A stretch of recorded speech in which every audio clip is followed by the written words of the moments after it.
What's going on, guys? Welcome back to another episode of the REVIVECAST. So on today's topic, I'm going to be discussing something that's becoming more talked about within the industry, the health and fitness industry. I'm seeing a lot more on social media, and that's metabolic resistance, metabolic adaptation. Some people are calling it weight loss resistance. And this is kind of a process to where you're trying to diet, you're trying to lose fat, you're trying to lose weight, and regardless of kind of what you do, things just don't move, right? And even in some cases, people are actually moving the wrong direction, and they're actually gaining some scale weight. Even with the people that aren't cheating, because I know that's like the first thing that's always brought to someone's attention is, are they cheating on their diet? Is that they're in a caloric deficit, so they should be losing weight, right? And this is where we have to get out of the mindset of just only talking about calories in versus calories out, because that's a mistake.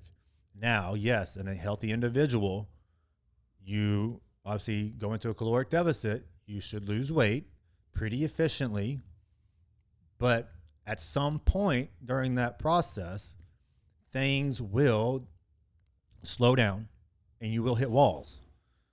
But the problem is people keep pushing and pushing and pushing, because all they're thinking about in their head is getting to that end game, that end result, that scale weight, not really recognizing what's going on within the internal systems, right? So what I'm going to do is kind of give you guys a little more context, because I made a post the other day on my social media page and Instagram, and talking about this process, and got a lot of DMs, asking me, well, how long should you diet for?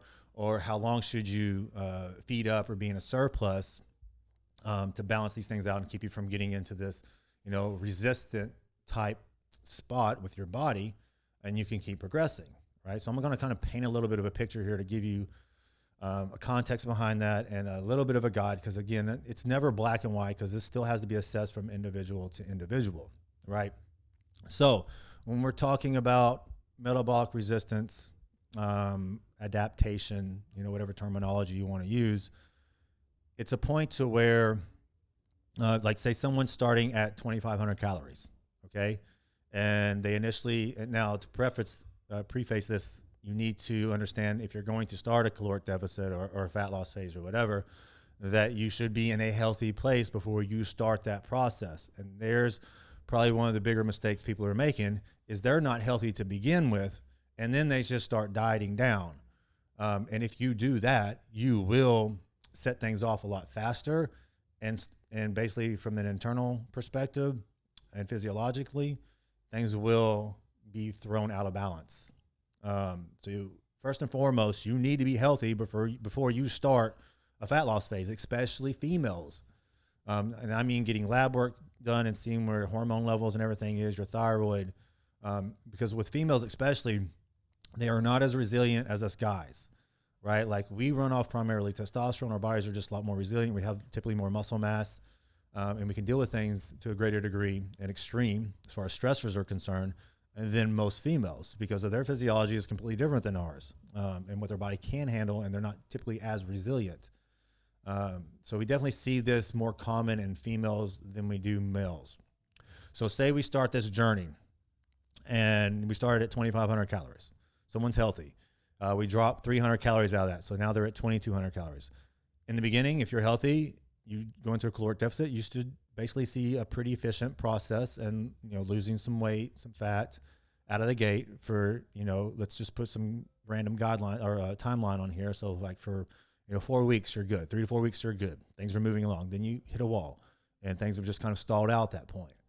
And then at that point, most people are going to reduce the calories even more. And it's not that that's wrong, right? But when you kind of hit that first wall within the dieting process, that is when you need to basically start thinking about your strategic approach for the rest of the journey in that fat loss phase. Because things are slowing down for a reason, and that's because your body is adapting to the new caloric intake that you're at. So your basal metabolic rate, your BMR, is slowing down and reducing because you have less energy coming in. So your body is going to create a state to where it's efficient at using that new caloric intake, right? So now 2,500 calories was your maintenance level. Now 2,200 is your maintenance level, right? And that's normal. There's nothing wrong with that. But at this point, you're going to start pushing more fat loss. You're going to reduce your calories, which is a fine strategy initially. But within that, you need to start thinking about at this point, once you hit that first initial wall, is, kind of the refeed structure, or even cycling type structure, to where maybe you're doing 5 or 6 base days in a row of a deficit. And then you have, 1 to 2 days, typically I like 2, to where you're feeding up for 2 days to kind of offset that down regulation of metabolism and slowing your BMR down, right? So that's when you kind of need to be approaching things more methodically, more strategic. But a lot of people aren't doing that. All they're doing is reducing their calories again, maybe adding more output from cardio or another training day, and then they continue the progress. And of course, they're going to keep losing weight to a degree. And then at some point, they're going to hit a wall again. And then you make the decision, okay, well, I'm still not to where I want to be, so I'm going to continue to push more. So I'm going to drop more calories, possibly even add more cardio at that point to continue the process. And they keep doing that. Now, remember at this point, your body is wanting to become efficient, create homeostasis with the environment you have created. There's less energy coming in. So now you drop, say, from 2,200 calories to 1,800 calories. Now, at some point, that's going to become your new maintenance because things have slowed down, your body's adapted, and it becomes efficient at the 1,800 calories. So now look at this. Now you're at 1,800 calories. That's kind of your new maintenance. And 2,500 calories used to be your maintenance, right? So this is also the approach where people say, well, just bring your calories back up to maintenance. It's not that simple a lot of times, because now if you dug yourself down that deep to calories and you were at 2,500 and you're at 18, and then you decide to go right back up to maintenance, that's a 700 calorie increase in one shot, if that's how you're tracking it. And that, I can tell you, for a lot of people is going to cause some kind of fast excessive fat gain, because you're in two different environments at that point. So that old maintenance is not the maintenance anymore. And you have to think about it that way, because your body has adapted to it, the new low maintenance. So people continue this process and they keep taking away and sometimes adding more output. And then it gets to a point to where you just can't progress anymore. So like you hit this wall of, well, this is now we're reaching, say we're 3 to 4 months in. Some people's a little bit longer, some people's a little less. And I can't make any progress. No matter how much cardio I do or how much more I reduce my calories, I really can't make any like body composition changes. Maybe you may lose some scale weight, but just not looking any better. Maybe you're looking a little more inflamed or watery or softer. And that's because at some point, if it's not done the right way, you're going to be burning off muscle tissue and not body fat, right? Because a lot of times the nutrient intake, the energy coming in is not sufficient to support muscle. So your body will start, basically breaking down amino acids to convert into energy, and you're going to be burning off muscle tissue. And people do extreme diets all the time, and this is what happens. And that's why they're kind of what we call rate of efficiency with their metabolism gets worse, because they may be losing scale weight, but they're losing muscle tissue. So when they go to feed up, they don't have as much muscle tissue. So now metabolism is slow down because you're less metabolically active with less muscle, and that's how you gain more fat. And now your muscle to fat ratio is off, right? So you just keep pushing things too much, too long, without a methodical approach. And even within a methodical approach, if you're doing refeeds, maybe at 10 weeks, you did a diet break for a full week and fed up to continue to push a little bit longer, which is fine. But you can't just keep doing that for 7 months, 6, 7, 8 months, because your body is going to recognize that it's a stress to the system, and it's going to completely slow all things down internally. So you're talking about your thyroid. You're talking about possibly depleting your sex hormones, testosterone, progesterone if you're a female. And that's going to wreak havoc on metabolism, metabolic rate, right? So you're creating this environment that's unhealthy, that's not going to be sustainable, obviously, with whatever weight you get to or body fat that you get to. And you need to recognize that, because people don't, and they continue to dig themselves into a deeper and deeper hole. And now it's 6 months later, 7 months later, and they've hit these walls and they're so unhealthy and they just can't understand, but yet in their mind, they want to continue to push more fat loss. You can't just keep doing that. Your body gets to a point where it's freaking had enough and it's telling you no, but you're not listening to it. And its job is to survive. It doesn't give a shit about ripped abs and shredded glutes or whatever it may be. It cares about survival, and it's going to do what it needs to do from a physiological standpoint for that to happen. So we need to get out of this mindset, because it's within society as a whole, of just, the eat less, eat less, eat less, and that's going to get results, because all it's being educated on is just, it's simple. It's just a caloric deficit. It's just calories in, calories out. To lose weight, you just have to be in a caloric deficit. To an extent, that is true. But if you do not approach this methodically and do it in a realistic time frame of how long you're going to diet, you will screw shit up. And your body is going to start fighting back because you're doing something that isn't sustainable.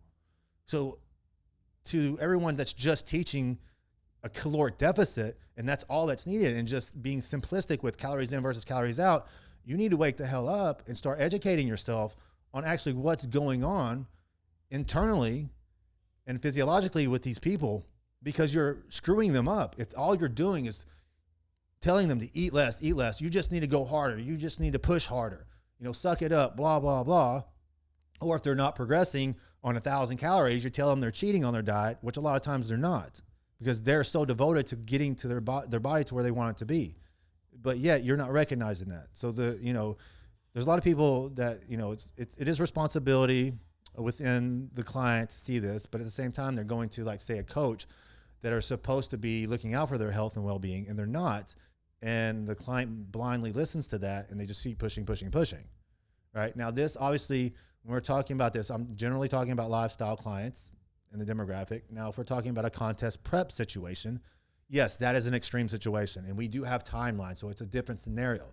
Still needs to be approached methodically, and you still need to be healthy before you start that process. But I just want to make sure that you guys understand there are two different scenarios, because you do have to go to some extremes for an acute period of time. But if the coach is really good and well-versed, they will know how to bring you out of that safely, right, and support things.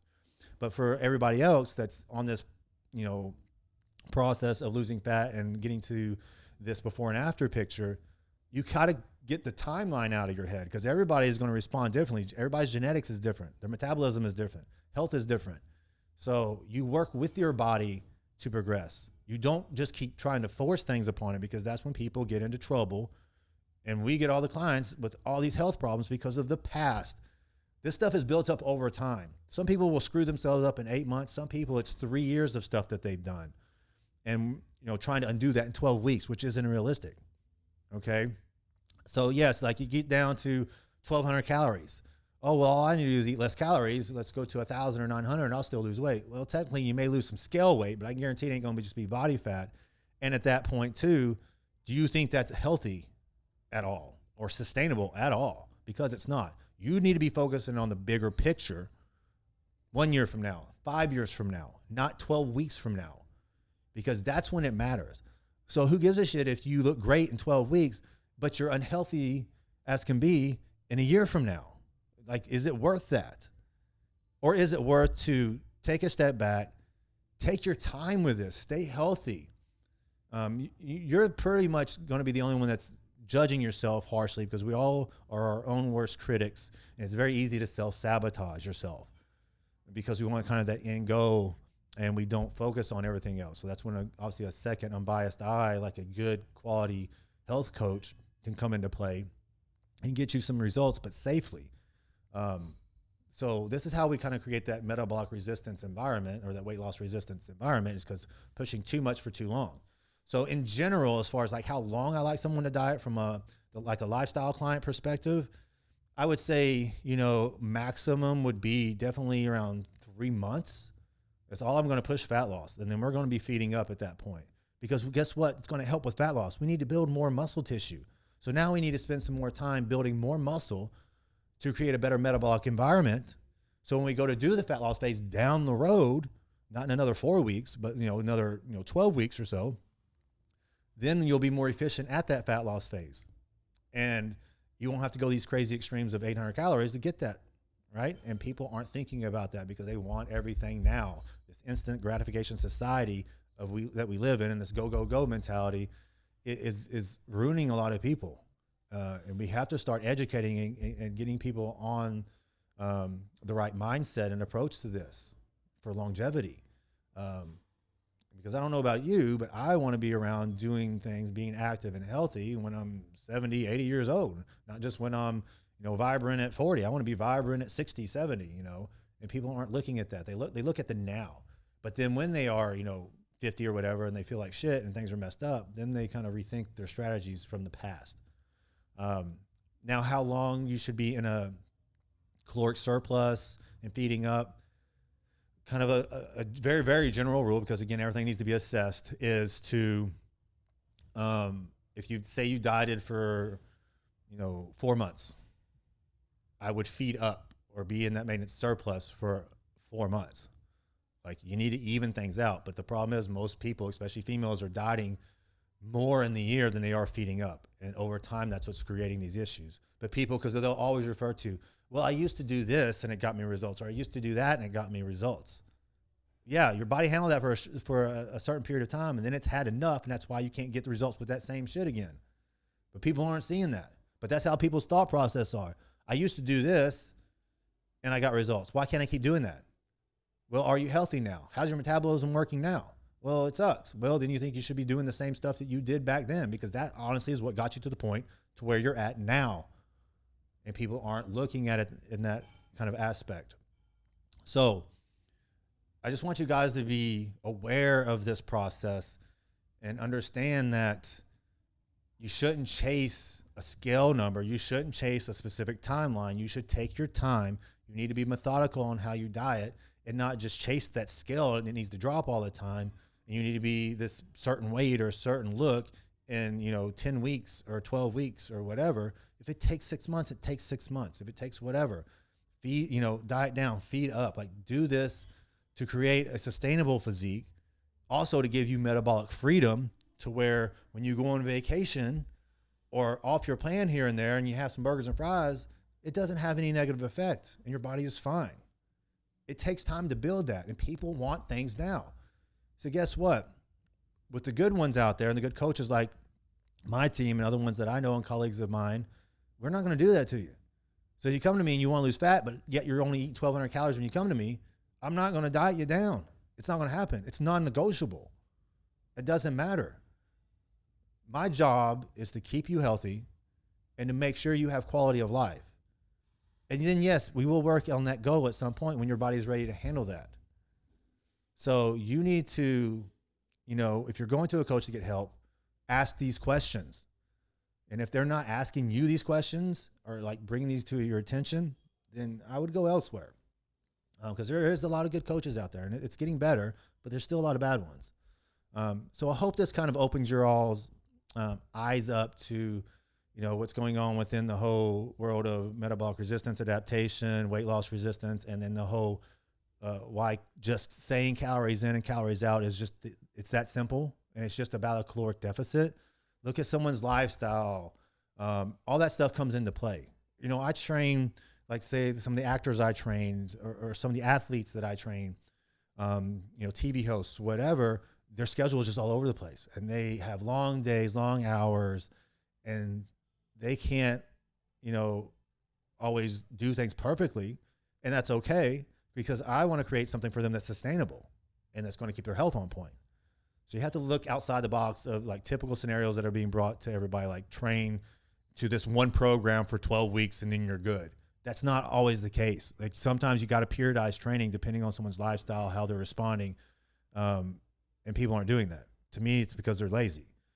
And I'm not talking about changing exercises every single week either. That's not what I'm talking about. I'm talking about variables within the program itself, the rest periods, the tempos maybe, exercise sequencing, things like that can change the stimulus depending on what the person is going through within their life, right? Things can always be individualized for the person, and that's what needs to be done, but it's not being done. Everybody focuses sometimes on manipulating diet and all these supplements, but they're not focusing on the training, and that's a big part of it as well.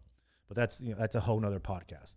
So I hope this opens your eyes up, guys. I hope you got a lot of good stuff out of this, some good takeaways. Obviously, if you have any questions, you feel free to DM me or my team.